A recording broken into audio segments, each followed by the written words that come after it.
के उद्देश्य को आपसे बताएंगे और वक्त कम है और काम ज्यादा है, इसलिए हम चाहेंगे हम अभिषेक चंद्र जी को आमंत्रित करें।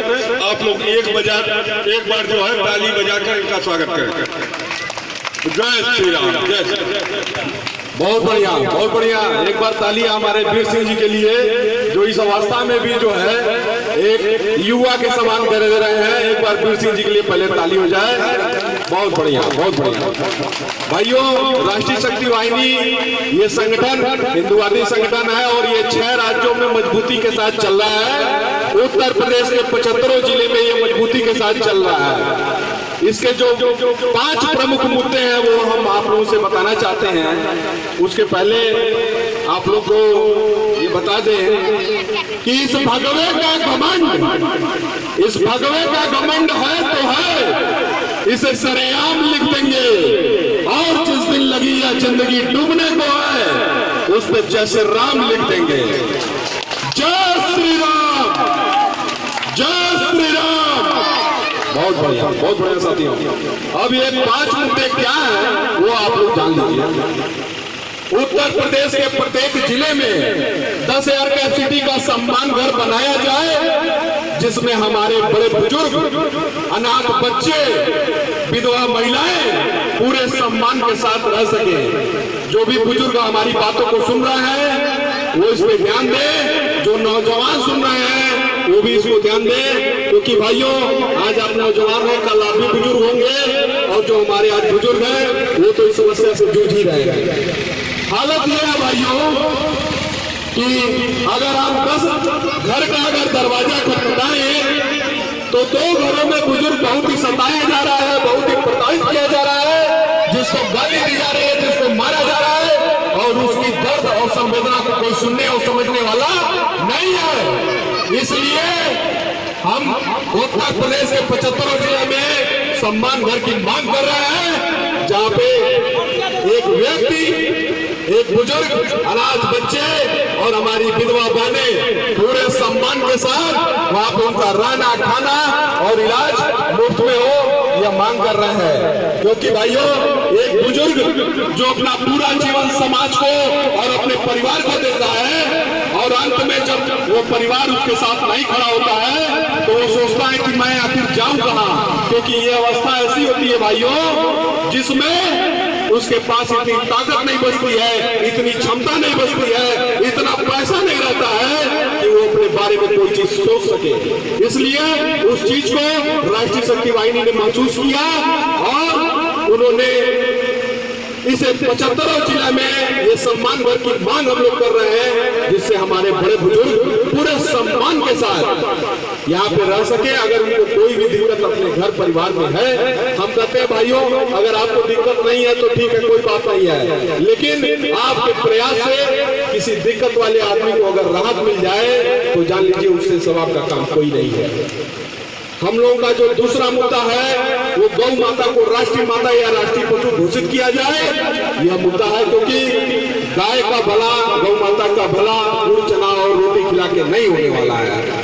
हम लोग जब पैदा होते हैं भाइयों तो हमें जो पहला दूध पिलाया जाता है वो गौ माता का पिलाया जाता है। हमारे बड़े बुजुर्ग कहते हैं कि गाय के दूध खोज के लिए हमारे लड़का के दिमाग तेज हुई। बोला ले नहीं बोले लोग बोलते हैं कि नहीं बोलते हैं? आप सब लोग बोलते हैं ना।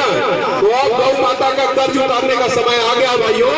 राष्ट्रीय शक्ति वाहिनी के हाथों को मजबूत कीजिए और इन जातिवादी नेताओं का कड़ा विरोध कीजिए, क्योंकि इन्होंने हिंदू आबादी को 100 करोड़ की आबादी को 100 टुकड़े में आज बांट दिया है। आज हालत यह है कि जिस जात का आदमी मार खा रहा है, जिस जात का आदमी परेशान है, वो आदमी चिल्ला रहा है और बाकी की जातियां देख के हंस रही हैं। इसलिए अब संगठित होने का समय आ गया है, एक साथ होने का समय आ गया है। जो हम लोग की तीसरी मांग है वो एक परिवार एक नौकरी की मांग है भाइयों। क्योंकि गरीबी आज हर वर्ग में है, मध्यम वर्ग में, अमीर में, गरीब में, सब वर्ग में गरीबी है। और एक गरीब का हिस्सा जो है जिसको मिलना चाहिए उसका हक उसको नहीं मिल रहा है और उसका हक इन नेताओं ने मार रखा है। कहीं न कहीं ये इनके साथ षड्यंत्र के तहत ये कार्य चल रहा है। क्योंकि हम लोग एक परिवार एक नौकरी का नारा इसलिए दे रहे हैं क्योंकि इसमें हम लोग को ये पूछना न पड़े कि आपकी जाति क्या है, आपका धर्म क्या है, आप SC हो, ST हो, OBC हो, जनरल हो, क्या हो।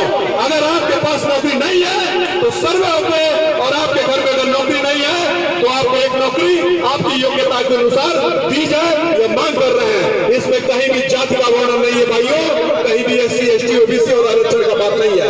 अगर आप लोग उस लायक हो तो हर परिवार में, जिस परिवार में नौकरी नहीं है उस परिवार में एक नौकरी दी जाए। यह उत्तर प्रदेश की सरकार से हम लोग मांग कर रहे हैं। जो चौथी मांग है हम लोग की, वो किसानों के सम्मान की मांग है, क्योंकि हम लोग 6 महीने का अनिवार्य कृषि कोर्स करने की मांग कर रहे हैं, जिसमें अगर कोई भी सरकारी नौकरी पाता है, चाहे वो DM हो, कलेक्टर हो, IAS हो, PCS हो, कोई भी हो, दरोगा हो, सिपाही हो, चपरासी हो, बाबू हो, लेखपाल हो, कोई भी हो, कानून हो, जब तक वो सर्टिफिकेट 6 महीने का खेती का सर्टिफिकेट नहीं लगाएगा तब तक उसको नौकरी नहीं मिलेगी। तब वो दर्द समझेगा, क्योंकि आज हो रहा है कि जो 5% अधिकारी आज ऊंचे जगहों पे बैठ गए हैं, वो ना तो किसी की सुनते हैं और ना किसी को सम्मान देते हैं। भाइयों, जब एक किसान उनके पास अपनी फरियाद लेके जाता है तो उनका मजाक उड़ाया जाता है। आज किसानों का जो सम्मान है वो बहुत ही बढ़ गया है। हकीकत यही है कि किसानों ने पूरे देश को संभाल रखा है, लेकिन उनको संभालने वाला अब कोई नहीं है। किसान इसलिए नहीं परेशान है कि उसको अपने किसी चीज का उचित मूल्य नहीं मिल रहा है। किसान इसलिए परेशान है क्योंकि उसको सम्मान नहीं मिल रहा है भाइयों। क्योंकि हम कोई भी काम इसलिए करते हैं सम्मान पाने के लिए।